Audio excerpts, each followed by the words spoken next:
Hello everyone. जैसा कि आप लोग जान रहे हैं कि 12th इंटरमीडिएट केमिस्ट्री की क्लास लगातार चल रही है, जिसके अंतर्गत आपने कल ठोस अवस्था सॉलिड स्टेट नामक चैप्टर को ख़त्म कर लिया। उसके बारे में अन्य जो भी आपको प्रश्न हो या जो भी आपको समझ में ना आ रहा हो वो आप हमसे डायरेक्ट प्रत्यक्ष रूप से पूछ सकते हैं। आज का जो हमारा नया चैप्टर है उस चैप्टर का नाम है धातु कर्म, इंग्लिश में कहते हैं मेटलर्जी। यह चैप्टर थ्योरी के रूप में, सिद्धांत के रूप में आपके बोर्ड परीक्षाओं के लिए इम्पॉर्टेंट है।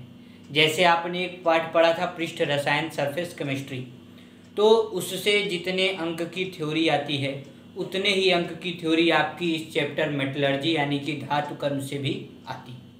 अगर आप देखना चाहें तो आपके एनसीईआरटी का यह 6वां चैप्टर है, 6th। बात समझ में आ रही? यानी कि आपको यह जो पाठ पढ़ना है, पाठ का नाम है धातु कर्म, इंग्लिश में मेटलर्जी। आपकी एनसीईआरटी का यह 6वां चैप्टर है। एनसीईआरटी के अनुसार देखें तो आप पहला, चौथा और 5वां चैप्टर पढ़ चुके हैं। दूसरा, तीसरा चैप्टर को बाद में पढ़ाने का पीछे उद्देश्य यह है कि वो थोड़ा सा लंबे हैं, इस कारण उनके न्यूमेरिकल को भी आपको समझाने में टाइम लगने वाला है, इसलिए उन्हें हम अभी इस प्लेटफॉर्म पर नहीं शुरू कर रहे हैं। अतः जो हमारा नया चैप्टर है उस चैप्टर का नाम है धातु कर्म मेटलर्जी। यह चैप्टर के बारे में हम आपको पहले से बता दें कि इस चैप्टर में पढ़ी जाने वाली 50% से भी ज़्यादा चीज़ें आपने क्लास 10th में साइंस में पढ़ा हुआ है। यानी कि इस चैप्टर में जो भी टॉपिक आप शुरू करने जा रहे हो या जो भी पढ़ने जा रहे हो उसमें से अधिकांशतः टॉपिक, अधिकांशतः चीज़ें आप पहले से ही क्लास 10th में पढ़ करके आए हो। जैसे अगर मैं टॉपिक का नाम बोलूं तो आपने क्लास 10th में निस्तापन, भर्जन, इंग्लिश में कैल्सिनेशन, रोस्टिंग पढ़ा होगा। आपने खनिज, अयस्क, इन सब के बारे में जानकारी हासिल की होगी। तो जो आपने क्लास 10th में चीज़ें पढ़ी थी वो सारी चीज़ें यहाँ पर हैं 12th में, और उससे कुछ और नए टॉपिक्स इसमें जुड़ गए हैं जो कि इस चैप्टर के बारे में आपको जानने हैं। यानी कि क्लास 10th की नॉलेज भी इसके लिए इम्पॉर्टेंट है। तो हम लोगों को चूँकि पूरा ज्ञान चाहिए इसलिए हम लोग पूरा पढ़ेंगे, जितना आपके कोर्स में है 12th में उसकी हम लोग पूर्ण जानकारी लेंगे। तो चैप्टर का नाम है धातु कर्म, इंग्लिश में कहते हैं मेटलर्जी। इसमें देखिए सबसे पहले इस चैप्टर के बारे में जान लीजिए कि इसमें धातु को निकालना सीखेंगे। इंग्लिश में कहते हैं एक्सट्रैक्शन ऑफ मेटल। जैसे आप जान रहे हैं कि इस समय 118 तत्व लगभग खोजे जा चुके और इसमें धातु भी है, अधातु भी है और उपधातु भी है। 118 एलिमेंट में मेटल भी है, नॉन मेटल भी है और मेटलाइट्स भी। तो मेटल क्या होते हैं, धातु क्या होते हैं, ये आपने 11th में सीखा भी होगा कि जो तत्व इलेक्ट्रॉन को त्याग सकते हैं, the element which give its electron, जो भी तत्व अपने अपने इलेक्ट्रॉनों का त्याग कर सकते हैं उन्हें धातु कहते हैं। जैसे सोडियम है, सोडियम ने अपना एक इलेक्ट्रॉन त्याग कर दिया तो सोडियम धनायन बना लिया। एल्युमिनियम है, एल्युमिनियम ने 3 इलेक्ट्रॉन त्याग कर दिए तो एल्युमिनियम के ऊपर 3+ हो गया। तो जो तत्व इलेक्ट्रॉन का त्याग कर सकते हैं उसे हम लोग धातु कहते हैं। 11th में आपको इसके बारे में बताया भी गया है। धातु के बारे में आप जानते हो कि धातु में तन्यता का गुण, डक्टाइल, मतलब धातु से के तार बनाए जा सकते हैं। धातु को पीट करके चादर बनाई जा सकती है। धातु जो है मेलेबल होती है, आघात वर्धनी होती हैं, घात करने पर बढ़ती हैं। धातु उष्मा और विद्युत की सुचालक होती हैं, कंडक्टर होती हैं हीट एंड इलेक्ट्रिसिटी की। तो धातु के बारे में यह सारी चीज़ें आपने छोटी क्लासों में पढ़ी, लेकिन अब इनसे उठ करके हमको जानना है धातु कर्म के बारे में। तो चूंकि चैप्टर धातु से रिलेटेड था इसलिए हमने सबसे पहले धातु बता दी, क्योंकि आप वाइवा में जाएंगे और आपसे टीचर पूछेगा आप कौन सा पाठ पढ़ करके आए हो और आप कहेंगे धातु कर्म, तो सबसे पहले वो यही पूछेगा कि धातु किसे कहते हैं, व्हाट इज मेटल। तो आप बताइएगा कि जो तत्व, जो एलिमेंट इलेक्ट्रॉन का त्याग करता है उसे धातु कहते हैं। The elements which donate their electrons, that element is known as metal. कई लोग इसकी जगह बताते हैं कि धातु जो है तन्य होती है, घातवर्तनी होती है, मतलब मेलेबल हैं, डक्टाइल हैं। ये सब उसकी डिफिनीशन नहीं है, ये सब उसकी प्रॉपर्टी हैं, विशेषता हैं। तो धातु क्या है? जो तत्व इलेक्ट्रॉन का त्याग कर सकते हैं उन्हें धातु कहते हैं। और धातु ऐसे नहीं मिल जाती, धातु को किसी फैक्ट्री में नहीं बनाया जाता है। ऐसा नहीं है कि लोहे का कहीं पेड़ लगा है, आप लोहा लेकर के चले आ रहे हैं। उसके लिए बाकायदा एक प्रक्रिया होती है और उस प्रक्रिया के थ्रू आपको धातु मिलती है, और उसमें आपका समय भी लगता है, क्योंकि ये हमारे प्रकृति का संसाधन है, नेचुरल रिसोर्स है। और यह जमीन में पाया जाता है, धरती में पाया जाता है, अर्थ पे पाया जाता है। तो अर्थ में ऐसा नहीं कि अर्थ में जो आप लोहा यूज कर रहे हैं उसी लोहे के रूप में होता है, ऐसा कुछ नहीं। अर्थ पे यह एक खनिज के रूप में पाया जाता है, इंग्लिश में मिनरल के रूप में पाया जाता है। और उस मिनरल्स के को हम लोग मेटल में तब्दील करते हैं, धातु में बदलते हैं।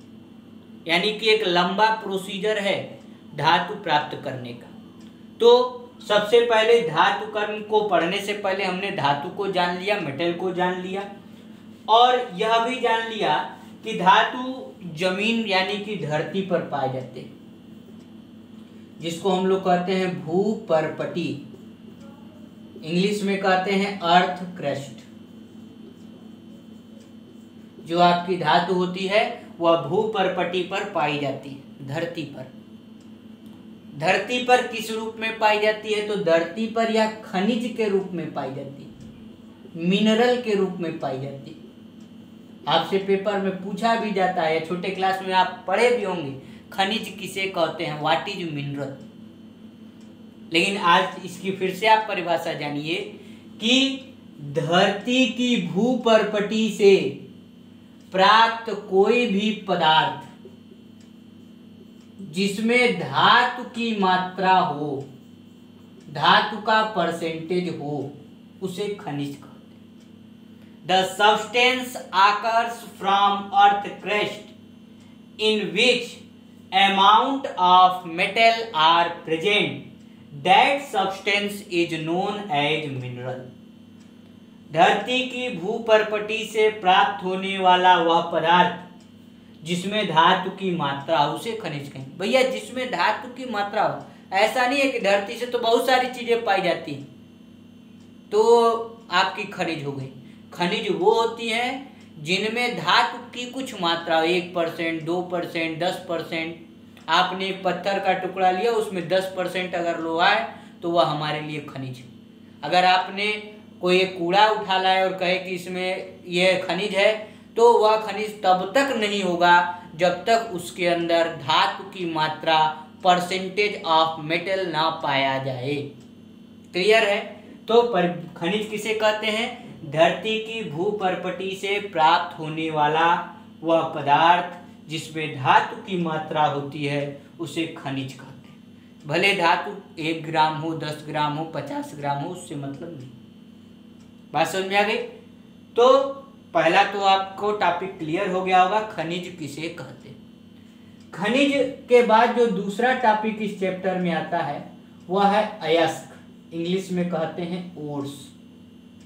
ये भी आप छोटी क्लास में पढ़े होंगे, अयस्क किसे कहते हैं। तो जैसे धरती से पदार्थ मिला जिसमें धातु की मात्रा थी, एक और पदार्थ मिला, मान लीजिए यह ए पदार्थ हो गया और यह आपका बी पदार्थ हो गया। दोनों में धातु की मात्रा है, लेकिन बी वाले में मान लीजिए अगर 60% धातु है और ए वाले में 90% धातु, तो दोनों तो खनिज होंगे, ए और बी दोनों खनिज होंगे, लेकिन जिसमें धातु की मात्रा ज्यादा होगी उसे अयस्क कहेंगे। फिर से समझिए, जैसे यह आपकी जमीन से आपने एक ए पदार्थ निकाला, बी पदार्थ निकाला और सी पदार्थ निकाला, 3 पदार्थ मिले, तीनों खनिज हैं, तीनों में धातु है। ए में 10%, बी में 50% और सी में मान लीजिए 90%। तो ए और बी हमारे लिए अयस्क नहीं कहलाएंगे। हमारे लिए अयस्क कौन कहलाएगा? सी। जिस खनिज में धातु की मात्रा सर्वाधिक हो और कम लागत में, ऐसा नहीं कि 90% है तो हम ज्यादा पैसा भी लगा रहे हैं, कम लागत में आसानी से प्राप्त हो, उसे अयस्क कहते। The mineral in which metal percentage are very high with less amount, that mineral is known as ores. बात समझ में आ रही है? धरती से, भूपर्पटी से प्राप्त होने वाले वह खनिज जिसमें धातु की मात्रा कम लागत में सर्वाधिक पाई जाती है, उसे अयस्क कहते। कम लागत में मतलब पैसा भी कम लगे और धातु भी ज्यादा निकले। अगर ऐसा है, जैसे कि एल्युमिनियम है, एल्युमिनियम का अयस्क कहलाता है बॉक्साइट। फार्मूला होता है Al2O3.2H2O। लेड है Pb, Pb का अयस्क होता है PbS, गैलेना। ऐसे सिनेबार, जिंक ग्लैंड, न जाने कितने प्रकार के अयस्क होते हैं अलग अलग धातुओं। हम आपको नोट्स में लगभग 5-10 बताएंगे जो कि 1 नंबर के क्वेश्चन में कंपटीशन में या आपके बोर्ड एग्जाम में पूछा जाता है। तो यहाँ पर आपने 2 टॉपिक क्लियर किए। पहला, खनिज, धरती से पाए जाने वाला कोई भी पदार्थ जिसमें धातु की मात्रा होती है उसे खनिज कहते हैं। धरती से पाए जाने वाला वह खनिज जिसमें धातु की मात्रा कम लागत में सर्वाधिक होती है उसे अयस्क कहते हैं।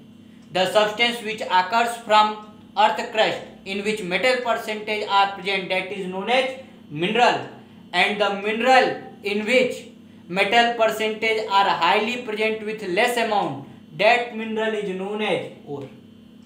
यहाँ A, B, C तीनों मिनरल हैं, लेकिन ओर सिर्फ C है।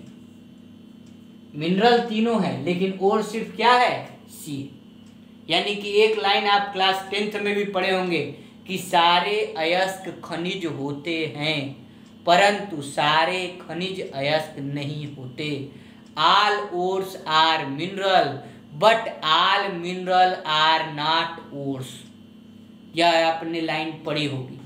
तो धरती से पहले खनिज निकलता है, खनिज से अयस्क का निर्धारण होता है, ओर का निर्धारण। अभी आपने धातु कर्म तो पढ़ा ही नहीं, अभी तो आप खनिज और अयस्क पढ़ रहे हैं। अयस्क से धातु को निकालने की प्रक्रिया धातु कर्म कहलाती। Extraction of metal from ores is known as metallurgy. अगर धातु कर्म किसे कहते हैं कोई पूछे तो आप बताएंगे कि अयस्क से धातु को निकालने की क्रिया धातु कर्म कहलाती। एक बार में नहीं निकलता है, लगभग 4 से 5 प्रोसेस होते हैं, प्रक्रियाएं होती हैं। हम आपको नोट्स में और वीडियो के द्वारा एक एक प्रक्रिया एक एक दिन में आसानी से समझाएंगे। बहुत लंबा प्रोसेस, और जब सारी प्रक्रिया पढ़ करके सबको मिला करके समझाएंगे तो आपको एक फ्लो चार्ट मिल जाएगा जिससे आपको याद करने में आसानी होगी। जो पुराने छात्र हैं उनको पता होगा कि कैसे फ्लो चार्ट के थ्रू यह पूरा चैप्टर एक पन्ने में आपको समझाया गया है। तो अयस्क से धातु को निकालने की प्रक्रिया धातु कर्म कहलाती। The extraction of metal from ores is known as metallurgy, धातु कर्म। तो धातु कर्म किसे कहते हैं, आज की जो तीसरी हेडिंग थी वो अभी आपको क्लियर हो गई। क्योंकि देखिए यह जो छोटी छोटी आपको हेडिंग्स हम बता रहे हैं यह आपके 30 नंबर के वाइवा एग्जाम के लिए इम्पॉर्टेंट है। इससे आप वाइवा में यही पूछा जाता है कि बताओ धातु कर्म किसे कहते हैं। आप सब कुछ जानते हो लेकिन अगर धातु कर्म किसे कहते हैं चैप्टर का मेन मोटिव ही नहीं जानते हो, चैप्टर में मेन बात किसकी की गई अगर वही नहीं जाने तो फिर आपको पूर्ण नॉलेज के रूप में नहीं देखा जाएगा। तो अयस्क से धातु को निकालने की क्रिया ही धातु कर्म यानी कि मेटलर्जी कहलाती। और यह जो धातु कर्म है यह एक स्टेप में नहीं होता है। धातु कर्म का जो क्रिया है, प्रोसेस है, वो हम आपके बीच ला रहे हैं। और आज का जो हमारा पहला प्रोसेस है, उस प्रोसेस का नाम है भंजन। इंग्लिश में कहते हैं क्रशिंग और ग्राइंडिंग।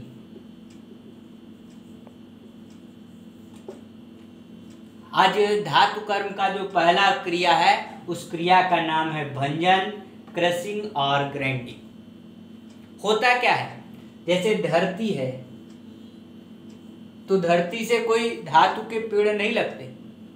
हम लोग खुदाई करते हैं, मेटल डिटेक्टर से पता करते हैं कि धरती में कहाँ कहाँ पर धातु है, और जब पता चलता है कि यहाँ पर धातु की मात्रा ज़्यादा है, तो उस जगह हम लोग खुदाई करते हैं। खोदने के बाद जब हम लोग उस जगह को देखते हैं, तो वहाँ पर हमको पता चलता है कुछ पत्थर मिलते हैं, रॉक। और उस पत्थर के अंदर आपकी धातु होती। तो पत्थर मिले तो भाई हमारे लिए खनिज हो गया। फिर हमने उसमें से अयस्क को चुना कि ये भैया ये इन पत्थरों में ज़्यादा धातु है, वो हमारे लिए क्या हो गया, अयस्क हो गया। अब बड़े बड़े एक एक कुंटल के पत्थर लगभग, अब उन पत्थरों को ले जा करके लैब में एक कुंटल का पत्थर पीठ पे लाद करके क्या आप रिएक्शन करा सकते हैं? पॉसिबल ही नहीं है। आप पता चला रिएक्शन करने के पत्थर ही गिर गया, तो ये संभव नहीं ना है।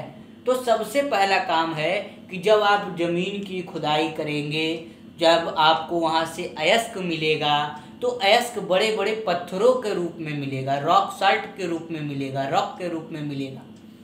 और उन पत्थरों को सबसे पहले आप चूर्ण में, पाउडर में बदलेंगे। क्यों बदलेंगे? अगर कोई पूछे भाई क्यों बदलेंगे, तो आप उसको सीधा सीधा बताएंगे कि यह जो पत्थर हैं, इन पत्थरों का वजन ज़्यादा होता है, साइज भी ज़्यादा होता है। तो हम कौन सी प्रक्रिया द्वारा इसको साफ करें, इसका निर्धारण करने के लिए हम पहले उसका पाउडर बनाते हैं।